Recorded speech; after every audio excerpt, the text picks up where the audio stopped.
கும்பராசி அன்பு சொந்தங்கள் அனைவருக்கும் வணக்கங்க. இந்த வீடியோ பதிவை தொடங்கிறதுக்கு முன்னாடி எம்பெருமான் முருகப்பெருமான மனசார வேண்டிக்கலாங்க. ஓம் முருகா போற்றி, ஓம் முருகா போற்றி, ஓம் முருகா போற்றி. கண்டிப்பாக இந்த மந்திரத்தை 3 முறை மனசுக்குள்ள நீங்களும் சொல்லிக்கோங்க. அந்த இறைவனுடைய ஆசீர்வாதம் உங்களுக்கு பரிபூரணமாக கிடைக்குங்க. இன்னைக்கு நம்ம ஒரு முக்கியமான விஷயத்தை பற்றி தாங்க பேச போகிறோம். கிரகநிலை மாற்றங்கள். இந்த கிரகநிலை மாற்றத்தினால நமக்கு என்னென்ன லாபங்கள் நடக்க போகுது, எப்படி நம்ம அதை லாபமாக மாற்றிக்கிறது அப்படிங்கிறத பற்றி தாங்க பேச போகிறோம். கண்டிப்பாக இந்த ஒரு வீடியோ பதிவை மிஸ் பண்ணாமல் பாருங்கள். உங்கள் வாழ்க்கையில் உங்கள் வீட்டில் எத்தனை பேர் ஜாதகம் பார்த்துருக்கீங்க? நீங்கள் ரிஷப ராசியாக இருக்கலாம், மேச ராசியாக இருக்கலாம், மிதுன ராசியாக இருக்கலாம், 12 ராசியில் ஏதாவது ஒரு ராசியாக இருக்கலாம். இப்போது இந்த ராசிக்காரங்க தான் இதை பார்க்கணும் அப்படின்னெல்லாம் இல்லைங்க. எல்லா ராசிக்காரர்களுக்குமே நாங்கள் இந்த விஷயத்த ஒளிப்பதிவாக உங்களுக்கு பதிவேற்றி கொடுக்குறேங்க. அதில் ரொம்ப முக்கியம், நீங்கள் பார்த்துட்டு யாருக்காவது கண்டிப்பாக ஷேர் பண்ணுங்க. ஏன்னா சில நேரங்கள் நமக்கு ஒரு பொன்னான வாய்ப்புகளை கொடுக்குங்க, ரொம்ப அற்புதமான தருணங்களை ஏற்படுத்தும். அப்படி ஒரு தருணம் தாங்க இந்த காலகட்டம். இந்த காலகட்டம் நம்ம வாழ்க்கையில் எதிர்பாராத திருப்பங்களை கொடுக்கக்கூடிய நேரம். ரொம்ப கனவு கண்டிருப்போம் இல்லையா?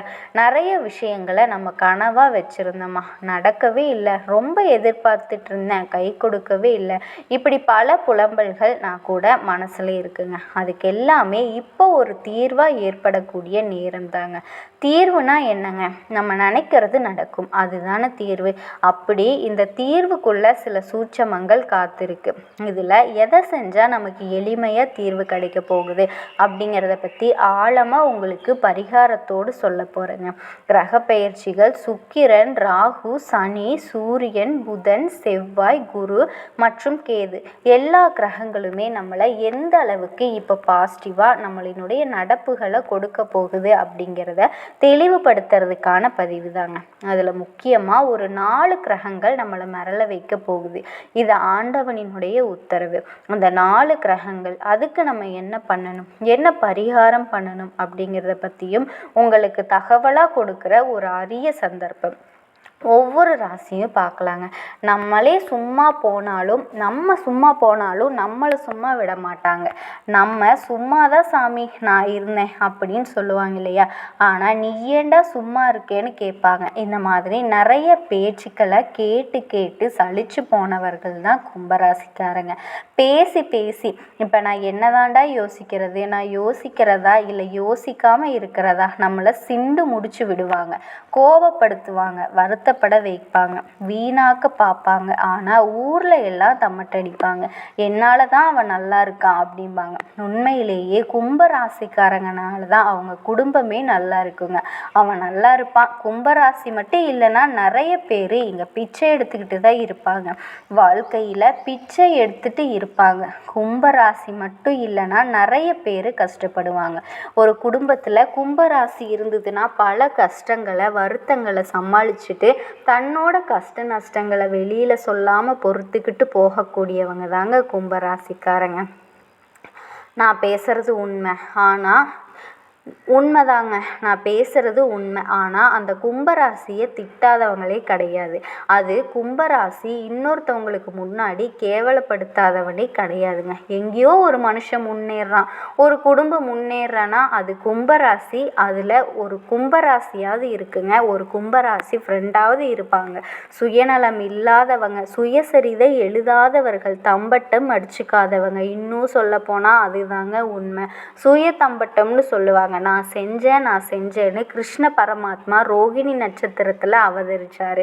எல்லாரும் சொல்கிறாங்க உண்மையிலேயே அவர் கும்பராசிக்கு தான் அவதரிச்சிருக்கணும். அந்த பலன் எல்லாமே அவருக்கு, அதுதான் உதவி பண்ணுற குணம் அப்படின்னு. கும்பராசிக்கு மனசில் நிறைய காயம் இருக்குங்க, நிறைய வடு இருக்குங்க, ஆறாத துயரம் இருக்கும். இந்த கமல்ஹாசன் படம் ஒன்று இருக்குது. அந்த படத்தில் பார்த்திங்கன்னா நிறைய கமல்ஹாசன் இருப்பாங்க. அந்த மாதிரி கமெண்ட் பண்ணுங்கள். படப்பேர் தெரிஞ்ச கமெண்ட் பண்ணுங்கள். அந்த கடைசியில் ஆறாமுதான்னு சொல்லிட்டு ஒரு பாட்டி வேடத்தில் இருக்கிற கமல்ஹாசன் அந்த பையனை தேடி வருவாங்க. அப்போது அவர் கருப்பு நிறத்தில் இருக்கிற ஒரு கமல் வந்து இந்த சுனாமியில் அடிபட்டு அவர் இறந்து போயிருப்பாருங்க. அந்த பாட்டி இவர் தாண்டா என் பிள்ளை அப்படின்னு சொல்லிட்டு அந்த ஒரு சீன் எதுக்குடா இங்கே கொண்டு வர்றேன்னு அந்த கருப்பு நிறத்தில் இருக்கக்கூடிய ஆறுமுகம் தாங்க கும்பராசி. அங்கே அவங்க என்ன பண்ணி இருப்பாருன்னா நிறைய பேருக்காக போராடி இருப்பார். உண்மையை உடச்சி பேசியிருப்பார். பேசுறதுனால அவருக்கு தண்டனை மரணம்ங்க. ஆனால் அந்த சில நல்ல உள்ளங்கள் அவங்கள பார்ப்பாங்க.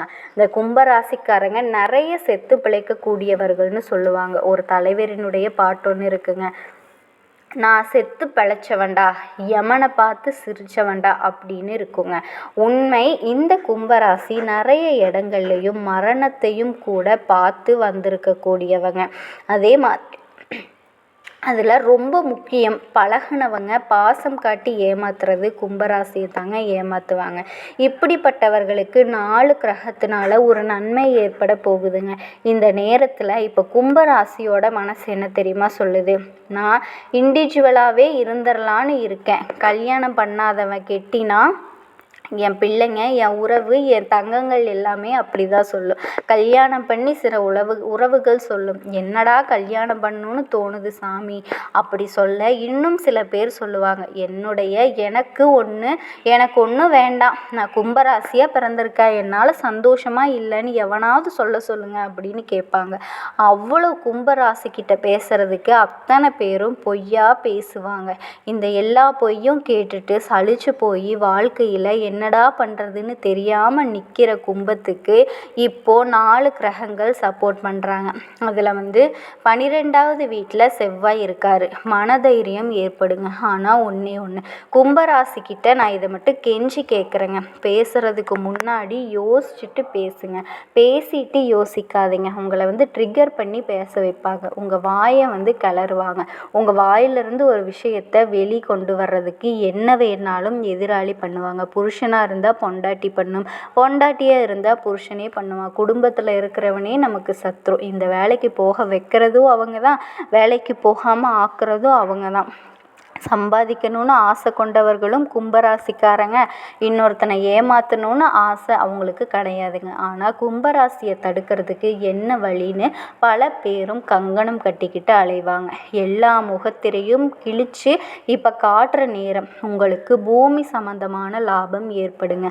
மனதைரியம் ஏற்படும். ஆனால் வாயை மட்டும் கட்டுப்படுத்திக்கோங்க. என்னென்ன பேசணும், பேசும்போது யோசிங்க. பேசிட்டு யோசிக்காதீங்க, பலனே கிடைக்காதுங்க. நம்ம தான் மன்னிப்பு கேட்குற மாதிரி இருக்குங்க. கோபம் கூட அர்த்தமான கோபமாக வரணுங்க. கோபத்துக்கு கூட இந்த ஆள் பார்த்து பேசு, கோபம் வரணும். இல்லைன்னா நம்ம எதிராளி சரியான ஆளா, தக்க ஆளா அப்படிங்கிறத யோசித்து பண்ணுங்க. ஏன்னா ஒரு இடத்துல உங்கள் பேரை கெடுக்கிறதுக்கு அவன் நிறைய விஷயம் பண்ணுவான். கும்பராசி அன்பு சொந்தங்கள் அனைவருக்கும் வணக்கங்க. கும்பராசிக்காரங்க ஒரு உறவை பிரியறதில்லை. கும்பராசிக்காரர்களை உறவுக்காரர்கள் பிரியறாங்க. அப்படின்னா கும்பராசி கொடுமைப்படுத்துச்சு அப்படின்னு கேட்டிங்கன்னா அது கிடையாதுங்க. கும்பராசிக்காரர்கள் எப்போவுமே ஒரு சுதந்திரமான சிந்தனை, தீர்க்கமான ஆலோசனை, எதையுமே ஒரு ஸ்பேஸ் கொடுக்கறது. அது உறவாக இருந்தாலும் சரி, நட்பாக இருந்தாலும் சரி, தொழில் பார்ட்னராக இருந்தால் கூட அவங்களுக்கு நஷ்டம் வந்தாலுமே கூட அவங்களுக்கான ஒரு நேரத்தை கொடுப்பாங்க. அதை யோசனை பண்ணிக்கோங்க. பொறுமையாக முடிவெடுத்து பண்ணுங்க அப்படின்னு சொல்லிட்டு கும்பம் எப்போவுமே அது கோபுர கலசம்தான். அதுக்கு ஒரு மரியாதை விரும்பக்கூடிய ஒரு ராசி, கௌரவத்தை விரும்பக்கூடிய ஒரு ராசி. அதனால் எந்த உறவாக இருந்தாலுமே கும்பத்துக்கு கசக்க தெரியாது. எந்த உறவுக்கிட்டையும் போய் அவங்கள்ட்ட உரிமையாக கும்பராசிக்காரர்கள் எனக்கு இதை செய்யி அப்படின்னு கேட்கவே தெரியாது. கும்பம் அவர்களுக்கான இடைவெளியை நிச்சயமாக கொடுப்பாங்க. அதே மாதிரி தன்னோட சுதந்திரம் அப்படிங்கிறது ரொம்ப ரொம்ப முக்கியம் அப்படின்னு கும்பராசிக்காரர்கள் நினைப்பாங்க. கும்பராசிக்கு ராசியாதிபதினு சொல்லக்கூடிய சனீஸ்வர பகவான் காலச்சக்கரத்துக்கு 11ஆம் இடம் அப்படின்னு சொல்லக்கூடிய லாபராசி, அந்த வீட்டுக்கு ஆட்சி அமைப்பை பெறாரு. அவர் அவரே 10ஆம் இடம் அப்படிங்கிற ஜீவன தொழில் ஸ்தானாதிபதியாகவும் வர்றாரு. அப்போ அந்த கும்ப ராசிக்காரர்கள் எந்த நட்சத்திரத்தில் பிறந்திருந்தாலுமே சரி, அவங்கள்ட்ட அதீதமான அந்த பொறுமை, அதுக்கப்புறம் நிதானமாக யோசனை பண்ணி முடிவெடுக்கிறது, வாயிலிருந்து வரக்கூடிய வார்த்தைகள் இன்னொருத்தரை பாதிச்சிடக்கூடாது. உங்களுக்கு கும்ப ராசிக்காரர்கள் இப்போ நீங்கள் பார்த்தீங்க அப்படின்னா, ஒரு பேசுகிறதுக்கு முன்னாடி நீங்கள் நிறைய பேசிக்கிட்டே இருக்கீங்க, அப்சர்வ் பண்ணிகிட்டே இருப்பாங்க. ஏன்னா வார்த்தையை விட்டுட்டா அந்த வார்த்தையை சொல்லிட்டா அள்ள முடியாது, அது இன்னொருத்தருக்கு வழியை கொடுக்கும் அப்படின்னு கும்ப ராசிக்காரர்கள் ரொம்ப ரொம்ப உணர்ந்தவர்களாக இருப்பாங்க. அதே தான் கும்பம் எதிர்பார்க்கும். உனக்கு நான் ஸ்பேஸ் கொடுக்குறேன், இடைவெளி கொடுக்குறேன், உன்னை நான் மதிக்கிறேன், எனக்கு நஷ்டமே வந்தாலும் அதுக்கான கால அவகாசம் கொடுக்குறேன், இவ்வளவு பண்ணுறேன், எனக்கு நான் பேசுகிறேன், ஆனால் அதில் நான் யோசிக்கிறதுல திட்டமிடுறதில் என்னோட சுதந்திரத்தில் எனக்கான இடைவெளி இருக்கணும் அப்படின்னு கும்பராசிக்காரங்க நினைப்பாங்க. அந்த இடைவெளியை ஒருத்தர் பாதிப்படைய செய்யும் போது தான் கும்பராசிக்காரர்கள் பிரிவை பற்றியே பேசிக்கிறாங்க. இவங்க பிரிஞ்சவங்களை விட இவங்களை காயப்படுத்தி பிரிஞ்சவங்க தான் அதிகம். இவ்வளவு பொறுத்து போகிற கும்பராசி குடும்பத்துக்குள்ளே ஸ்பேஸ் கொடுக்குமாமா அப்படின்னு கேட்டிங்கன்னா நிச்சயமாக ஏன் கொடுக்க மாட்டாங்க. சொந்த வீட்டை கூட உள்ளே வரும்போது உள்ளே வரலாமான்னு கேட்டுட்டு வருவாங்க. என்ன காரணம்னா, கும்ப ராசிக்காரர்கள் ஒருத்தரோட உணர்ச்சிகள், ஒருத்தரோட உணர்வுகள் அதை எப்போவுமே மதிக்கிறவங்க தான். குடும்பத்தில் இருக்கக்கூடிய அது அண்ணனாக இருக்கலாம், தம்பியாக இருக்கலாம், தன்னை விட வயசு சின்னவங்களாக இருக்கலாம், அவங்களுக்கு கூட ஒரு மரியாதையை எப்போவுமே விட்டு கொடுத்து போகிறது அந்த குணம் கும்பராசிக்காரர்கள்கிட்ட இருக்கும்.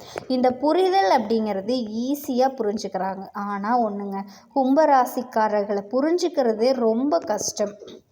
அவங்கள எந்த அளவுக்கு புரிஞ்சுக்கணும் அப்படின்னு நினச்சி கணக்கு போட்டுகிட்டே இருக்கீங்களோ அந்த கணக்கெல்லாம் ஃபெயிலியர் ஆயிரும். ஏன்னு சொன்னால் அவ்வளவு யோசனை, அந்த யோசனைக்குள்ளே 1008 அர்த்தங்களை ஒழிச்சு வச்சுக்கிட்டு யோசிக்கிறது. அப்போ அந்த யோசனைவாதிகள் ஒரு குடும்பத்தில் யோசனை சொல்லுவாங்க, அட்வைஸ் பண்ணுவாங்க, கேட்ட சொல்லுவாங்க. சும்மா எல்லா இடத்துலையும் கும்பராசிக்காரர்கள் உமக்கு அது இல்லை இது இல்லை அப்படியெல்லாம் சொல்கிறது கிடையாது. நீ கேட்டியா, பிரச்சனையில் சிக்கியிருக்கியா, ஏதாவது ஒரு பாதிப்பு வருதா, பெத்த பிள்ளையாக இருந்தாலும் கும்ப ராசிக்காரர்கள் அனுமதி கொடுத்தா மட்டும்தான் அட்வைஸ் பண்ணுவாங்க.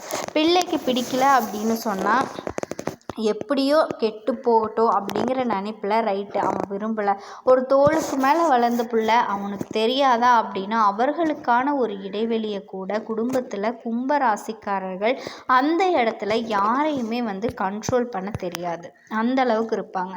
கும்பராசிக்கு கட்டுப்பாடுகளை விதிக்க தெரியாது, நான் சொல்கிறத கேளு அப்படின்னு ஆர்டர் பண்ண தெரியாது. அவங்க திருந்துவாங்க அல்லது அவங்க திருத்தப்படுவாங்க, அவங்களுக்கான வாய்ப்பு வரும்போது அவங்க புரிஞ்சுக்குவாங்க அல்லது நம்மக்கிட்ட கேட்பாங்க அப்படின்னு சொல்லக்கூடிய ஒரு தீர்க்கதரிசியான ஒரு எண்ணம் எப்போவுமே கும்பத்துக்கிட்ட இருக்கும். அதனால இதுக்கு பேர் கும்ப கலசம் அப்படின்னு சொல்கிறோம். பொறுமைசாலியான கும்பராசிக்கு காதல் கை கூடுமா, காதல்னாலே பிரிவு வருமா அப்படின்னு கேட்டிங்கன்னா நிச்சயமாக. அதாவது கும்ப ராசிக்காரர்களுக்கு காதல்லையும் சரி சில பிரிவுகள் வரும். ஆனால் இவங்களுக்கு ராசிக்கு நாளுக்குடைய சுகாதிபதினு சொல்லக்கூடிய சுக்கிரன் தான் காதல் கிரகமாக எல்லாத்துக்கும் வர்றாரு. 9ஆம் இடம்னு சொல்லக்கூடிய பாக்கியாதிபதி அதே சுக்கிரன் இவங்களுக்கு வர்றாரு. காதலில் நிறைய பாக்கியமானவர்கள் கும்பராசிக்காரர்கள் தான். அவங்க காதலிக்கப்படக்கூடிய அந்த நபர் புத்திசாலியாக இருக்கணும், பொறுமைசாலியாக இருக்கணும், நிதானமான ஆளாக இருக்கணும், ஒரு அண்டர்ஸ்டாண்டிங்கான ஆளாக இருக்கணும். காதலில் ரொமான்ஸை விட அண்டர்ஸ்டாண்டிங் ரொம்ப முக்கியம் அப்படின்னு நினச்சா அது கும்பராசி. காதலில் பிரிவு வர்றதுக்கு முன்னாடி அந்த பிரிவு ஏன் வருது அப்படின்னு சொல்லிட்டு அனலைஸ் பண்ணி அதுக்கான கால அவகாசத்தை கொடுத்து பொறுமையோடு இருந்து அந்த ரிலேஷன்ஷிப்பை கண்டினியூ பண்ணக்கூடியவங்க. இதனால தான் பிரிவு வரும் அப்படின்னு சொல்லி அண்டர்ஸ்டாண்ட் பண்ணி தன்னோட பார்ட்னருக்கும் காதலில் கூட அவங்க உணர்வை வெளிப்படுத்த தான் செய்வாங்க. காதல் இல்லைன்னா உரிமை எடுத்து திட்டலாம், பேசலாம், என்ன வேணாலும் பண்ணலாம், கணவன் மனைவினா என்ன வேணாலும் பண்ணலாம் அப்படிங்கிற ஒரு எண்ணத்தில் கும்பராசிக்காரர்கள் எப்போவுமே அளவுகோல் பார்ப்பாங்க. தப்பே பண்ணியிருந்தாலும் ஒருவர் ரகசியமான பிரச்சனைகளில் சிக்கியிருந்தாலும் கூட அது கும்பத்துக்கு தெரிய வந்தாலும் கூட பொறுமையாக கையாளக்கூடிய ஒரு தன்மை கும்பராசிக்காரர்களுக்கு எப்போவுமே இருக்குது. ஒரு சில பேர் சொல்கிறாங்க. கும்பராசிக்காரர்கள் அப்படியெல்லாம் இல்லை, சில அமைப்புகள் மாறுதே அப்படின்னு. அங்கேயே தான் லக்னத்தை பொறுத்து சில குணங்களும் லக்னாதிபதியை பொறுத்து சில குணங்களும் மாறுபடுதே தவிர, கும்பராசிக்காரர்கள் காதலிலும் கண்ணியத்தை கடைப்பிடிப்பாங்க. காதலிச்சவங்க மேலே ரொம்ப அன்போடு ரொம்பவே ஒரு ஸ்பரிசத்தோடு பழகுவாங்க, மரியாதையோடு பழகுவாங்க. கும்பராசிக்காரர்கள் இவ்வளவு அண்டர்ஸ்டாண்டிங்கோடு இருக்காங்களே, அப்போ இவங்களுக்கு ஒருத்தவங்க பிரிகிறாங்க அப்படின்னா அண்டர்ஸ்டாண்டிங் இல்லாதவங்களா அப்படின்னு கேட்டிங்க அப்படின்னா, அந்த பிரிவை கும்பராசி எப்படி ஹேண்டில் பண்ணுறாங்க? முதல்ல அண்டர்ஸ்டாண்டிங் இல்லை அப்படிங்கிறது கும்பம் எப்படி கண்டுபிடிப்பாங்க தெரியுங்களா? ஓவராக அவங்கள கண்ட்ரோல் பண்ணிக்கிட்டு இருக்கிறது கும்பத்துக்கு பிடிக்காது. எதுக்கெடுத்தாலுமே ஒரு சட்டத்திட்டம் சொல்லிக்கிட்டே இருக்கிறது, குறை சொல்லிக்கிட்டே இருக்கிறது, ஒரு ட்ராமா போட்டுகிட்டே இருக்கிறது, அதுக்கப்புறம் எமோஷ்னலாக பிளாக்மெயில் பண்ணிக்கிட்டே இருக்கிறது, குறைச்சி மதிப்பிடுறது. ஏன்னா கும்பம் அப்படிங்கிறதே ஒரு மரியாதை தானே.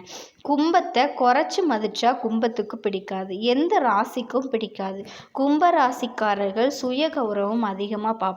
தன்னோட கௌரவம் தான் முதல். ஏன்னா காதலில் கூட அந்த இடத்த அன்பு ஸ்பரிசம் அது எல்லாமே தாண்டி மரியாதை, ஒரு பாசம், அது எப்போவுமே கும்பம் எதிர்பார்க்கக்கூடிய ஒரு அமைப்பு. அதனால் இதை சொல்லி சொல்லி பார்த்து அதை சகிச்சு ஒரு கட்டத்தில் முடியல, இவங்க நம்மளை ஓவராக கண்ட்ரோல் பண்ணுறாங்க, நம்மளோட எல்லா எமோஷ்னலையும் உணர்ச்சிகளையும் இவங்க கட்டுப்படுத்த பார்க்குறாங்க, நம்மளோட கோபத்தை தூண்டுறாங்க.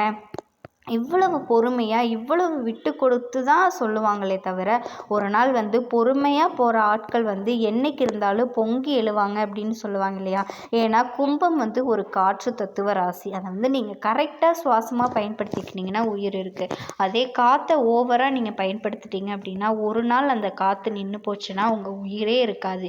அதே மாதிரி கும்ப ராசிக்காரர்கள் அவங்கள முறையாக பயன்படுத்தும் போது, அவங்கள்ட்ட அனுமதியோடு பேசும்போது, அவங்களுக்கான இடைவெளியை கொடுக்கும்போது மட்டும்தான் கும்பம் பொறுத்து போகும். கும்பத்தை பிடிச்சு வச்சு வாழணும்னு நினைக்கக்கூடாது, புரிஞ்சு வச்சு வாழணும்னு நினைக்கணும். நீங்கள் பிடிச்சு வச்சு வாழ கும்பம் உங்களை விட்டு பிடிக்காமல் போயிட்டே இருக்கும். கும்பம் எப்படி கோபுரத்தின் மேலே ஒரு கலசமாக ஜொலிக்குதோ அதே மாதிரி உங்கள் வாழ்க்கையை ஒரு கோபுர கலசமாக கும்பம் மாற்றி காட்டுவாங்க. ஒரு அற்புதமான ஒரு வாழ்க்கையினோட உச்சத்துக்கு உங்களை எடுத்துகிட்டு போவாங்க. அவங்கள நீங்கள் புரிஞ்சுக்காம, அவங்களுக்கான இடைவெளியை கொடுக்காம, அவங்கள நீங்கள் மனசளவில் தொடர்ச்சியாக தேல் மாதிரி கொட்ட கும்பம் எதுவுமே பண்ணாது. பிளாக் பண்ண நினைக்கிறீங்களா? பிளாக் பண்ணாது. எமோஷ்னலாக கட் பண்ணிடும். கொஞ்சம் கொஞ்சமாக உங்களை விட்டு வெளியில் போகிறதுக்கு முயற்சிங்க. இப்படி தான் கும்பராசிக்காரர்கள் ஒரு உறவை பிரிகிறாங்க.